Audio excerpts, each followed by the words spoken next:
Hola queridos estudiantes del SET, ¿cómo están? Espero que estén súper bien. Ya nos falta poquito para terminar nuestra clase, ya falta poco para terminar el año. Me imagino que algunos ya están ansiosos, están un poco nerviosos por todo lo que se viene. Así que quiero que me comenten cómo ha estado su semana, si andan con ánimo, si andan sin ánimo, si tienen alguna petición de oración, como siempre lo hacemos. Siempre es bien interesante saber un poquitito más de ustedes, así que pónganlo ahora. Me imagino que la mayoría deben estar reventados, cansados y lo único que quieren es que ya ya termine todo en este tiempo. Ya, así que déjenme ahí cómo han estado para poder estar orando por ustedes en este rato y saber un poco más de cómo están. Ya, vamos a seguir entonces con el libro de Proverbios. Estuvimos viendo la semana pasada hasta aproximadamente el capítulo 15. Recordemos que los primeros capítulos, desde el 1 al 9, son los primeros proverbios de Salomón. Ahí podemos ver cómo Salomón empieza a enseñar un montón de cosas. La mayoría de los capítulos son temáticos, se tratan diferentes temáticas como la sabiduría, el cuidarse de la mujer extraña, de la adúltera y muchos temas que vimos la clase pasada. Pero vimos que desde el 10 en adelante hasta el 22 versículo 16 empieza la gran colección salomónica, que es un conjunto de puros refranes de Salomón, puros proverbios de Salomón, pero por separado. La característica que tenían de especial estos proverbios es que todos los proverbios eran contraste. Decían el justo es así, más el necio, na.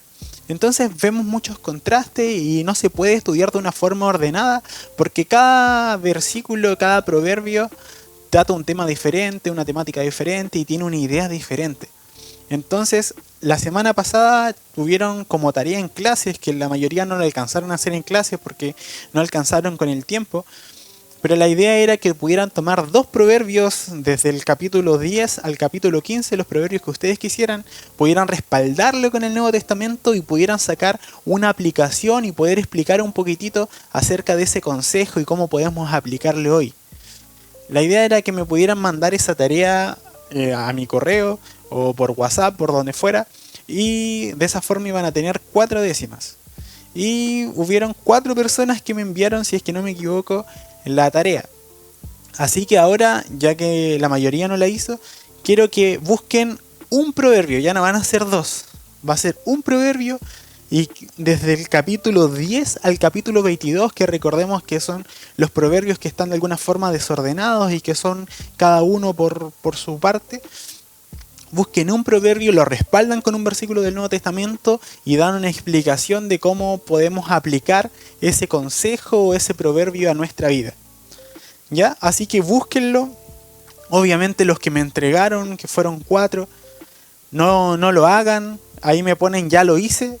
Yo ya sé quiénes son, así que me ponen ahí ya lo hice y siguen viendo este video y avanzando con lo demás que viene en esta clase.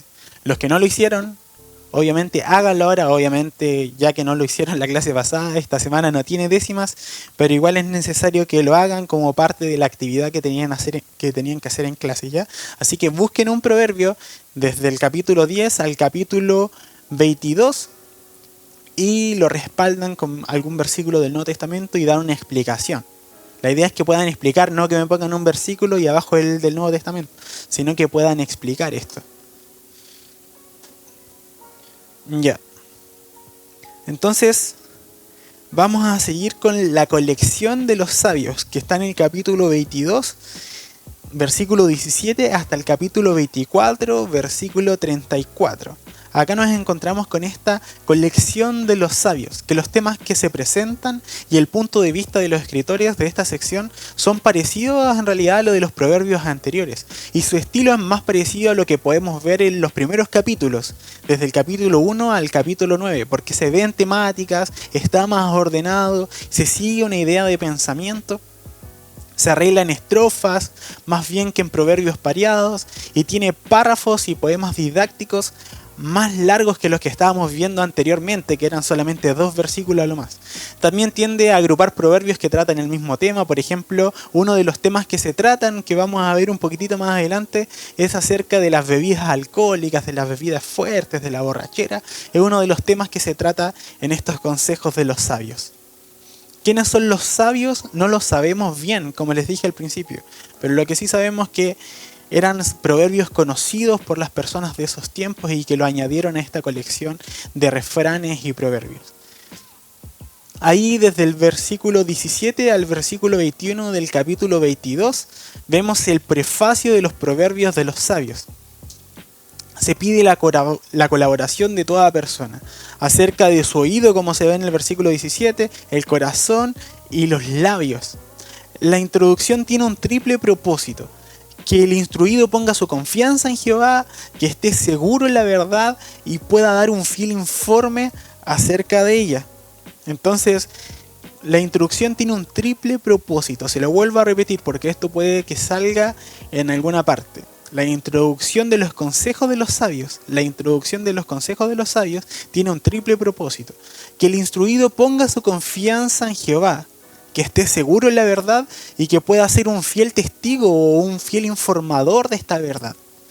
Ese es el triple propósito. Y después nos encontramos con los proverbios de la sección que están en el capítulo 22, versículo 22, hasta el capítulo 23, versículo 35. Vamos a tener que ir viéndolo así, como le dije al principio, más que nada en forma de bosquejo para saber más o menos en qué trata cada capítulo y cada versículo. No vamos a poder interiorizarnos tanto en cada uno. Acá se advierte contra la opresión de los pobres e indefensos, se advierte contra el enojo, contra servir como fiador o aval, se advierte contra los malos modales en la mesa del rey, se advierte a afanarse por las riquezas, se advierte al comer con un hombre avaro, de los cuidados que hay que tener para comer con un hombre avaro, de la intemperanza en la comida y la bebida, y termina advirtiendo en contra de la ramera. Y por otra parte también se exhorta acerca de la diligencia del trabajo, al respeto por los derechos de los huérfanos, a la corrección de los adolescentes, al cariño filial y al temor de Jehová. En el capítulo 23, desde el versículo 29 al 35, se comienza a hablar acerca de las bebidas alcohólicas, que es lo que veíamos al principio. Y me gustaría acá poder entrar un poquitito más y poder leer estos versículos, que son 6 versículos, para que podamos entender qué se estaba explicando y qué querían decir los sabios en ese tiempo. Dice así: ¿de quién son los lamentos? ¿De quién son los pesares? ¿De quién son los pleitos? ¿De quién las quejas? ¿De quién son las heridas gratuitas? ¿De quién los ojos morados? Del que no suelta la botella de vino ni deja de probar licores. No te fijes en lo rojo que es el vino, ni en cómo brilla en la copa, ni en la suavidad con que se desliza, porque acaba mordiendo como serpiente y envenenando como víbora. Tus ojos verán alucinaciones, y tu mente imaginará estupideces. Te parecerá estar durmiendo en alta mar, acostado sobre el mástil mayor. Y dirás: me han herido, pero no me duele, me han golpeado, pero no lo siento. ¿Cuándo despertaré de este sueño para ir a buscar otro trago? Y ahora quiero que puedas pensar acerca de esto. Los sabios de ese tiempo estaban dando su consejo con respecto al beber, su consejo con respecto a la borrachera, su consejo con respecto a las bebidas alcohólicas. Y si tú tuvieras que dar un consejo respecto a esto, ¿cuál sería tu consejo hoy en día como cristianos? ¿Está mal beber alcohol? ¿Está mal que un cristiano lo haga?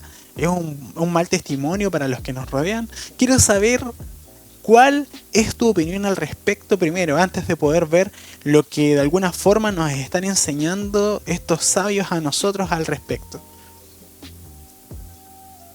Ponlo ahí en la casilla para poder conocer tu opinión. Ninguna opinión está mal, ¿ya? Así que más allá de lo que podamos decir ahora, la opinión que tú tengas no va a estar mal. Ya, de lo que se trata acá, lo que están tratando los sabios, no es acerca del tomar vino, o no es acerca de una bebida alcohólica en particular, sino que está hablando acerca de la borrachera en sí. El vino era aceptado en la sociedad, era parte esencial de sus comidas, de sus fiestas, y es algo que podemos ver más adelante en el Nuevo Testamento con Jesús, que en una boda se había acabado el vino y era una deshonra total para los novios en ese momento. Y en ese momento Jesús convierte el agua en vino y hace que todos puedan estar felices y gozosos, porque el vino siempre era símbolo de alegría, era símbolo de gozo, era símbolo de fraternidad, de comunión. Y los sabios en ningún momento prohíben el vino en sí. Lo que los sabios prohibían y que advertían era acerca de la borrachera. Y se presenta aquí una descripción acerca de las consecuencias físicas y psicológicas de la borrachera. Dice que aunque el vino en la copa es muy atractivo, hace alusión a lo típico que hacen algunos borrachos que empiezan a mirar el vino y le ven el color y le sienten la textura. Dice que a pesar de que es muy atractivo a los ojos y que puede ser muy rico a la boca de una persona, puede traer resultados muy malos a la persona. Y empieza a describir esos resultados o esas contras que tiene el emborracharse. Que dice que trae tristeza, dolor y quejas. Que también dice que se daña el cuerpo. Literalmente dice que causa heridas innecesarias y que causa ojos enrojecidos o ojos morados. Después podemos ver que también advierte acerca de efectos mentales, que la persona que está borracha habla perversidades, que hace cosas estúpidas, que ve cosas extrañas, que es algo que le pasa a algunas personas que tienen el problema del alcoholismo, que comienzan a ver un montón de alucinaciones y un montón de cosas que no recuerdo bien el nombre que se les da hoy en día, pero es una cosa muy terrible que describen ellos y muchos alcohólicos no lo dejan por estas cosas extrañas que también están describiendo los sabios acá, que comienzan a ver las personas que se están emborrachando. Se apagan sus sentidos, produce adicción, entre otras cosas. Y podemos ver esto, que es lo que nos aconsejan los sabios. No está mal en sí el beber una bebida alcohólica, lo que está mal sería emborracharse. Y uno tener el autocontrol de hacerlo solamente un poco. Obviamente es una línea muy fina que no deberíamos transar y en la cual no deberíamos caer, ¿ya? Así que en ningún momento y en ninguna parte se prohíbe el consumo de vino o de alcohol. Lo que sí se prohíbe, y que creo que es algo que todos en algún momento hemos visto y estudiado, lo que sí se prohíbe es la borrachera en sí. El perder el sentido, el que te genera adicción y el no poder dejarlo. Vamos con más consejos de los sabios. En el capítulo 24 vamos a ver desde el versículo 1 al versículo 22. En esta sección los sabios animan a sus discípulos a buscar sabiduría. Y acá se advierte contra la violencia, se advierte contra el orgullo y los complots, se advierte contra la indiferencia, las desgracias ajenas, se advierte en contra de la injusticia, se advierte contra el regocijo sobre la caída del enemigo, contra la envidia de los éxitos de los impíos y contra la rebelión hacia la autoridad. Y después, en el capítulo 24, desde el versículo 23 al 34, parece que esta sección fue creada como un apéndice de la tercera colección de dichos, de la colección de los sabios. Sería como una especie de final de la colección de los sabios. Vamos ahora con la segunda colección salomónica, que está desde el capítulo 25 al capítulo 29. Vemos en el versículo 1 del capítulo 25 una nota histórica que indica que estos proverbios fueron recopilados por gente que estaba al servicio del rey Ezequías. Y no hay ninguna razón para dudar acerca de esto, ya que el rey Ezequías es es conocido y es considerado uno de los mejores y de los reyes más nobles que tuvo Judá. Bajo el reino de Ezequías, Israel volvió a Dios, volvieron a reparar el templo, fue un reformador, reinició los sacrificios, restauró la música dentro del templo, la música sagrada, y no es de extrañarse que también se hayan vuelto a interesar acerca de la sabiduría de Salomón. Entonces, como hubo toda esta reforma en los tiempos de Ezequías, es muy probable que los escribas se hayan puesto y se hayan enfocado a ver los proverbios de Salomón, y ahí hayan recopilado esto y ahí hayan visto todos estos consejitos que Salomón estaba dando y lo quisieron compartir a las personas. Lo primero que vemos son consejos referentes al rey, que están en el capítulo 25 desde el versículo 1 al versículo 7. Habla de la obligación que tiene el monarca de conocer las cosas ocultas en los corazones de los hombres. Dice que el rey tiene la obligación de conocer las cosas ocultas, pero no son las cosas ocultas de Dios, sino las cosas ocultas en los hombres, para poder tomar decisiones, para poder juzgarlos bien, y en todos los asuntos del Estado donde se relacionan con otras personas, poder descubrir lo que hay en el corazón de la persona. Después habla de los malvados y son comparados con la escoria producida en el proceso del refinamiento de la plata. Y dicen que esos malvados tienen que ser quitados para que el rey pueda gobernar con justicia. Y después, ante los reyes, dice que uno debe practicar la humildad para que no sea humillado. Después, en el capítulo 25, desde el versículo 8 al versículo 10, vemos pleitos imprudentes. Salomón advierte acerca del peligro de entrar precipitadamente en pleitos. Los cargos pueden ser refutados por falta de pruebas y el acusador puede ser avergonzado.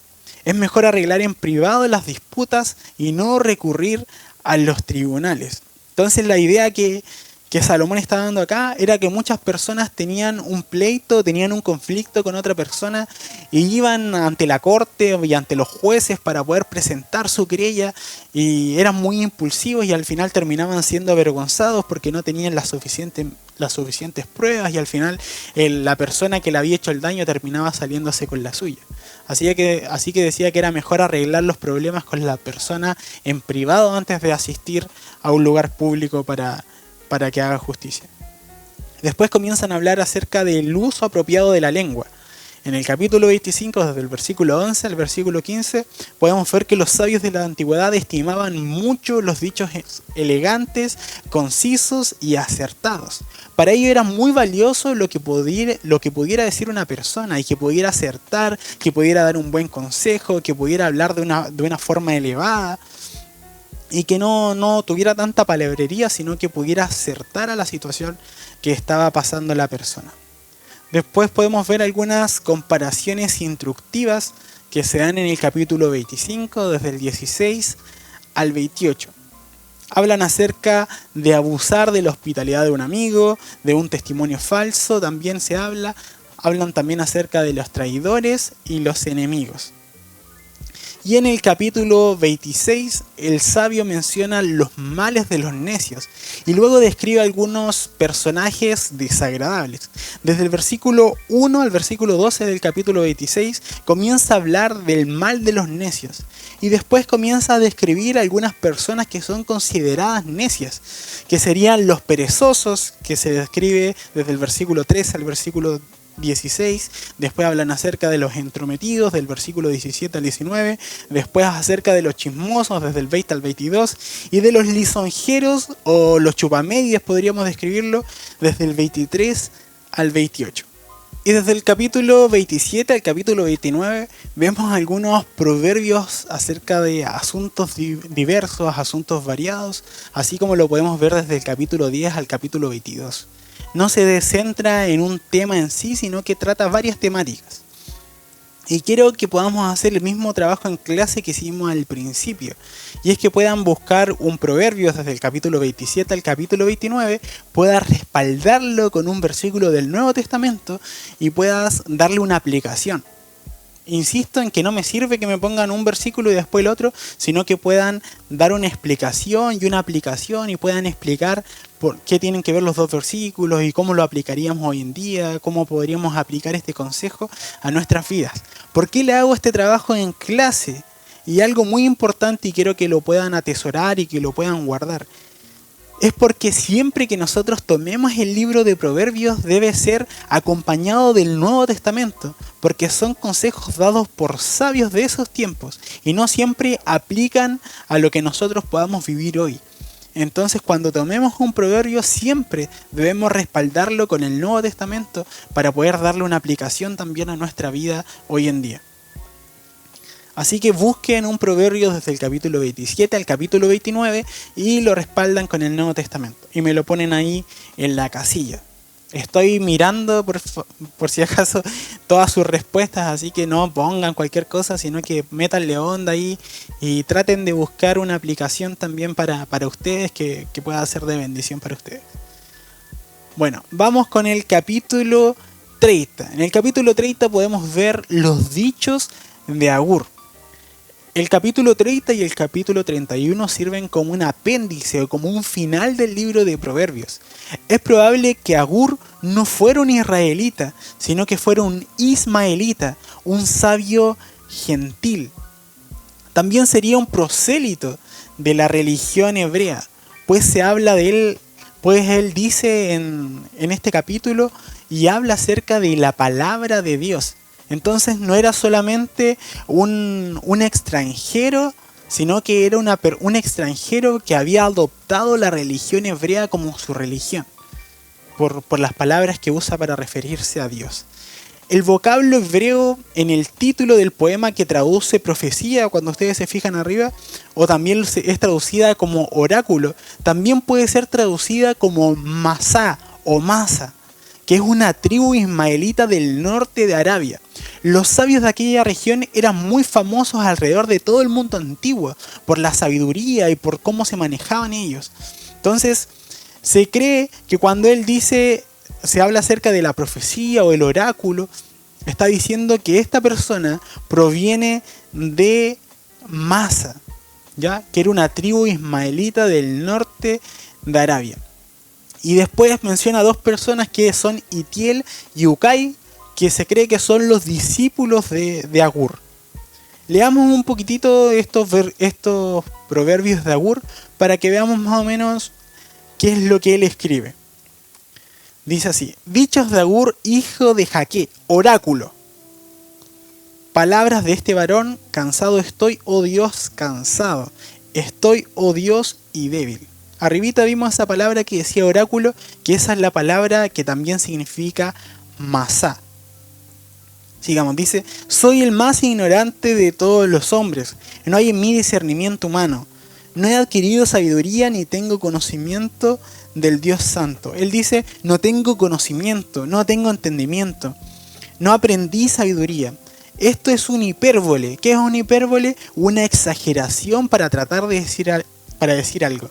Entonces lo que él está tratando de demostrar es que él, entre más ha aprendido, se ha ido dando cuenta que menos sabe. Y es algo que cualquier persona que haya estudiado mucho puede decir. Uno, entre más va adquiriendo sabiduría, se da cuenta cuánto más le falta por aprender, cuánto más le falta por vivir.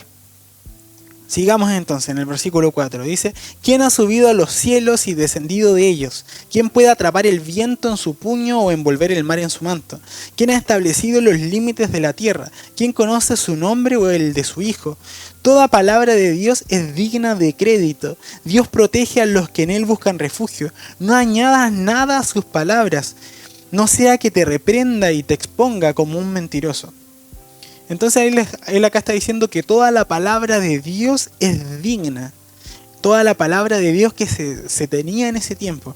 No añadas nada a sus palabras, decía. Es obvio que Agur tenía acceso a los escritos sagrados de los hebreos. Y él advierte en contra de ir en contra de la palabra inspirada por Dios. Sigamos con el versículo 7. Dice, solo dos cosas te pido, Señor, no me las niegues antes de que muera. Aleja de mí la falsedad y la mentira. No me des pobreza ni riqueza, sino solo el pan de cada día.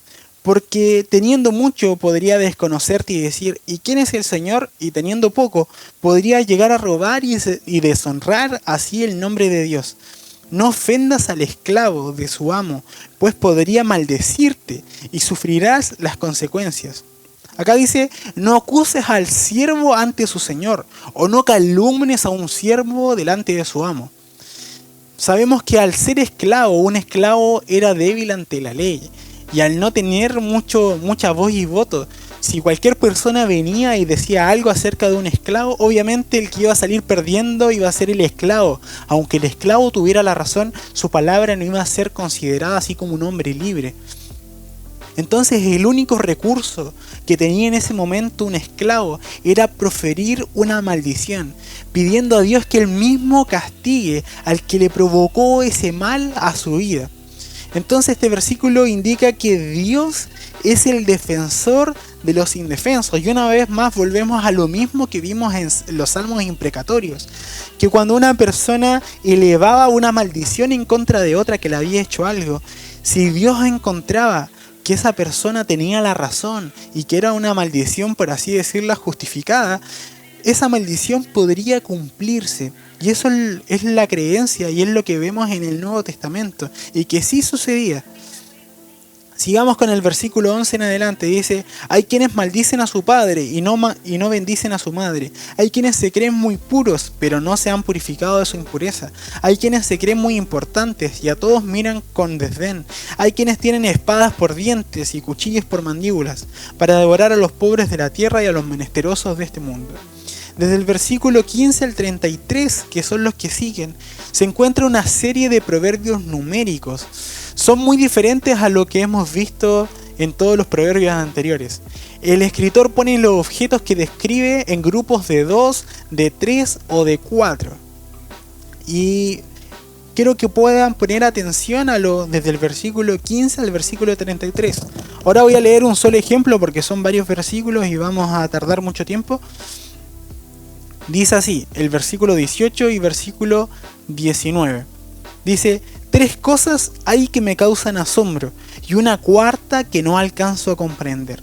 Siempre estos proverbios numéricos empiezan así. Hay 3 cosas que me causan asombro. Hay 3 cosas que no comprendo. Hay 2 cosas que retumban la tierra. Hay 4 cosas que ta. Entonces estos son llamados los proverbios numéricos. Entonces sigamos así. Decía, hay 3 cosas hay que me causan asombro y una cuarta que no alcanzo a comprender. El rastro del águila en el cielo, el rastro de la serpiente en la roca, el rastro del barco en alta mar y el rastro del hombre en la mujer. Entonces acá el sabio está diciendo que hay 3 cosas que le asombran mucho y una que no comprende. Lo que le asombra es el camino del águila en el cielo. Cómo anda el águila en el cielo. Le asombra cómo se mueve la serpiente por la roca. Le asombra cómo se mueve el barco en alta mar. Y lo que él no comprende es el camino del hombre en la mujer. ¿A qué se refiere con esto? Se refiere con la reproducción, con tener hijos. Con eso se refiere. Entonces eso es lo que no puede comprender, que era un misterio para él y que le asombraba demasiado.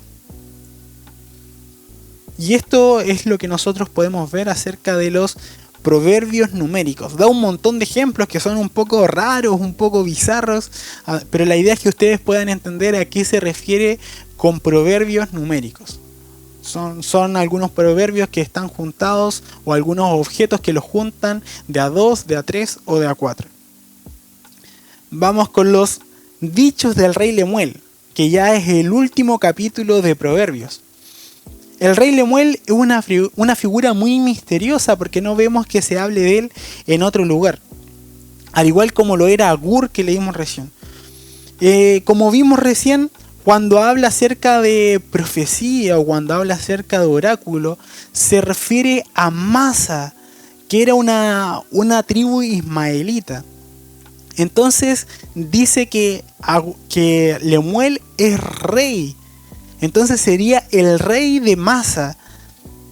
Su nombre quiere decir, el nombre Lemuel quiere decir que pertenece a Dios, el cual indica que su madre era una mujer que era muy creyente en Dios, que era una mujer piadosa. Acá podemos ver que esta sección consiste en las enseñanzas de la madre de Lemuel, de la madre real, no de una maestra, sino que de su madre.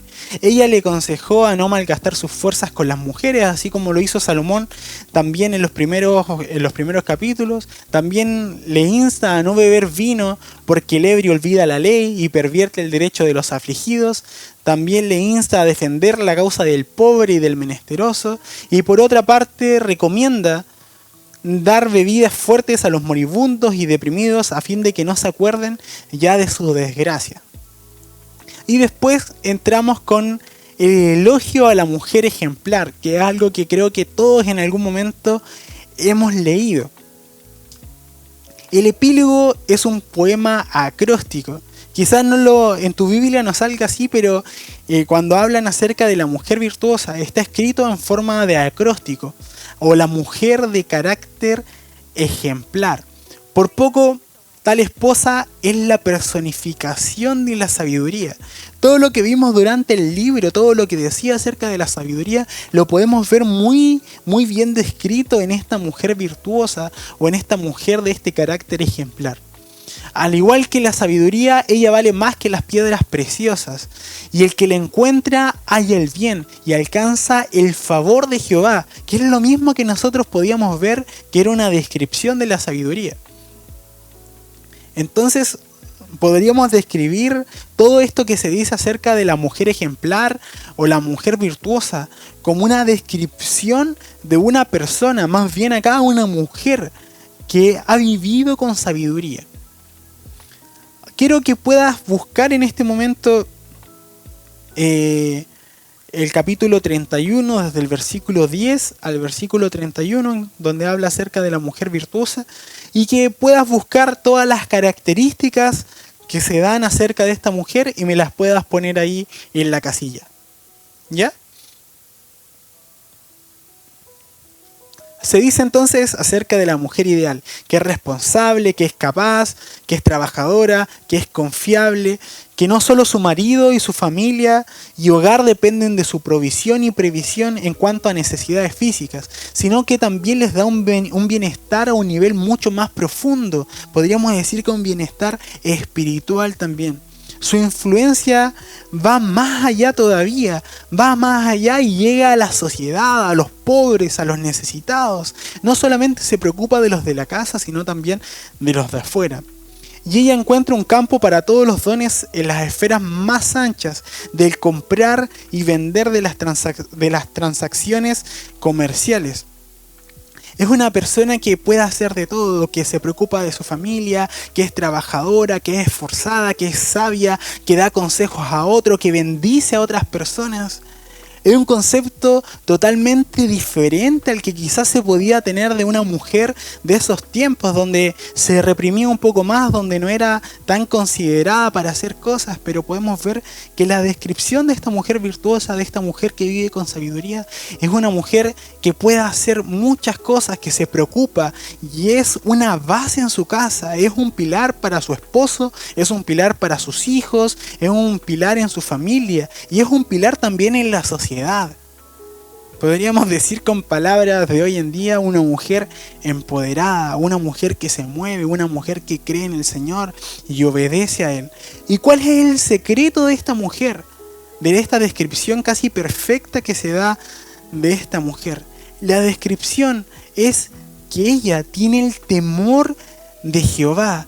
Esa es la clave de todas sus características positivas. Esa es la clave de la sabiduría. Y es lo que podíamos ver en el primer versículo, en el versículo 7 del primer capítulo. Que la base, la clave de la sabiduría es el temor de Jehová. Y terminando el libro, lo mismo que vimos al principio que era el lema, terminando el libro también podemos ver lo mismo.